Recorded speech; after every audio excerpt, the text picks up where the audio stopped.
नमस्कार। आज ना हम एक ऐसी किताब की बात करेंगे जिस पर पूरे भारत की कहानी लिखी है। हाँ, मैं बात कर रहा हूँ हमारे संविधान की। पता है, ये सिर्फ कुछ नियम नहीं है, बल्कि ये हमारे देश की आत्मा है।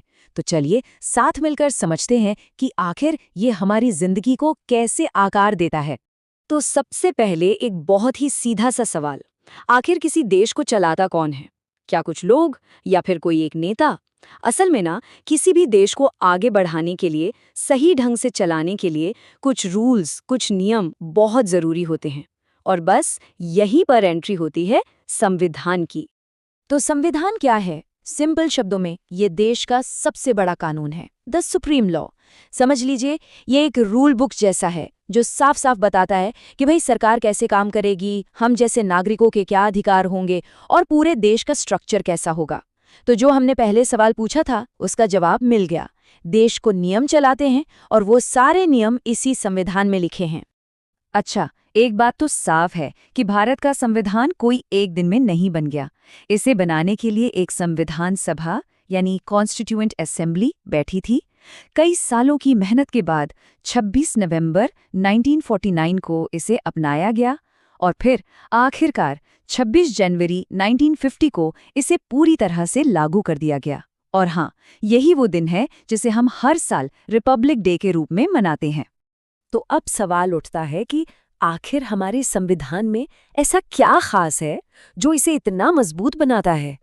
चलिए, इसको समझने के लिए ना, इसके 4 सबसे इम्पॉर्टेंट पिलर्स यानी स्तंभों पर एक नजर डालते हैं। सबसे पहला पिलर है इसका साइज। पता है, भारत का संविधान पूरी दुनिया का सबसे लंबा लिखित संविधान है। लेकिन इसकी लंबाई इसकी कमजोरी बिल्कुल नहीं है, बल्कि इसकी सबसे बड़ी ताकत है। सोचकर देखिए, भारत जैसा देश जहां इतनी विविधता है, इतनी डाइवर्सिटी, वहां जरूरी था कि हर छोटी बड़ी बात को डिटेल में लिखा जाए ताकि आगे चलकर कोई कंफ्यूजन ही ना रहे। दूसरा पिलर है संघीय व्यवस्था। इंग्लिश में कहते हैं फेडरल सिस्टम। इसका मतलब बहुत सिंपल है। देश में जो शक्तियां हैं, जो पावर्स हैं, वो सेंटर और स्टेट गवर्नमेंट्स के बीच में बटी हुई हैं। दोनों की अपनी अपनी जिम्मेदारियां हैं। इससे होता यह है कि पूरा शासन चलाना आसान हो जाता है। तीसरा, और ये बहुत ही इंपॉर्टेंट पिलर है, वो है धर्मनिरपेक्षता यानी सेक्युलरिज्म। इसका सीधा सा मतलब ये है कि हमारे देश का अपना कोई सरकारी ऑफिशियल धर्म नहीं है। यहाँ सभी धर्मों को एक बराबर सम्मान मिलता है और हर इंसान को अपना धर्म मानने की पूरी पूरी आज़ादी है।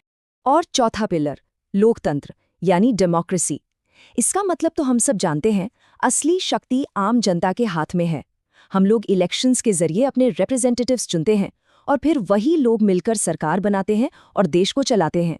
तो संविधान सिर्फ सरकार के लिए ही गाइड बुक नहीं है, बल्कि ये हम जैसे नागरिकों के लिए एक ढाल, एक शील्ड का काम भी करता है। ये हमें अधिकार देता है और सरकार को हमारी भलाई के लिए निर्देश भी। चलिए इसको थोड़ा और आराम से समझते हैं। तो देखिए, संविधान हर एक भारतीय नागरिक को कुछ मौलिक अधिकार यानी फंडामेंटल राइट्स की गारंटी देता है। और ये ऐसे अधिकार हैं जिन्हें आपसे कोई नहीं छीन सकता। इसमें शामिल हैं समानता का अधिकार, आज़ादी का अधिकार और धार्मिक स्वतंत्रता का अधिकार। और सबसे जरूरी, संवैधानिक उपचार का अधिकार। इसका मतलब ये है कि अगर आपके इन राइट्स का हनन होता है तो आप सीधे अदालत जा सकते हैं। कितनी बड़ी पावर है ये। फंडामेंटल राइट्स के अलावा संविधान में एक और चीज है, राज्य के नीति निर्देशक तत्व यानी डीपीएसपी। अब ये क्या है? ये असल में सरकार के लिए कुछ गाइडलाइंस हैं जिनका मकसद है देश में सामाजिक और आर्थिक न्याय लाना और लोगों की भलाई सुनिश्चित करना।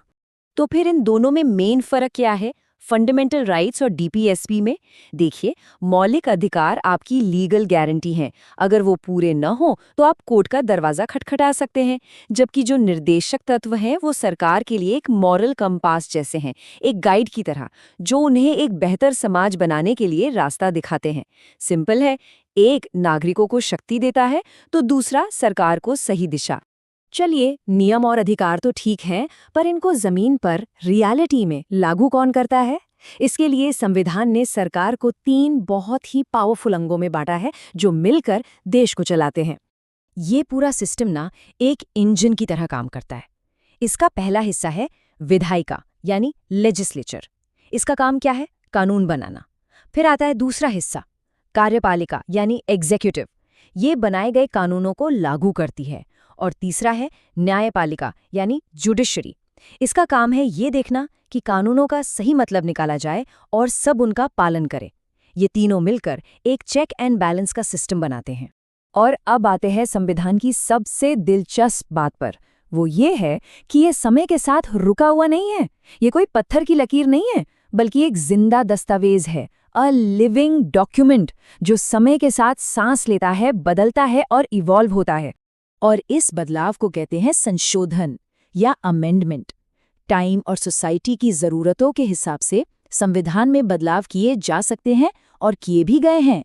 पता है, यही वजह है कि 70 साल से भी ज़्यादा पुराना होने के बाद भी हमारा संविधान आज भी उतना ही रेलेवेंट है और देश को आगे ले जाने में मदद कर रहा है। तो हमने देखा कि भारत का संविधान सिर्फ एक किताब नहीं, ये हमारे देश की धड़कन है। ये हमें अधिकार देता है, हमारी रक्षा करता है और हम सबको एक राष्ट्र के रूप में जोड़ता है। पर ये सारी चर्चा हमें एक बहुत इंपॉर्टेंट सवाल पर लाकर खड़ा कर देती है। जैसे जैसे भारत आगे बढ़ रहा है, समय बदल रहा है, हमारे इस लिविंग डॉक्यूमेंट में अगला बड़ा बदलाव क्या होना चाहिए?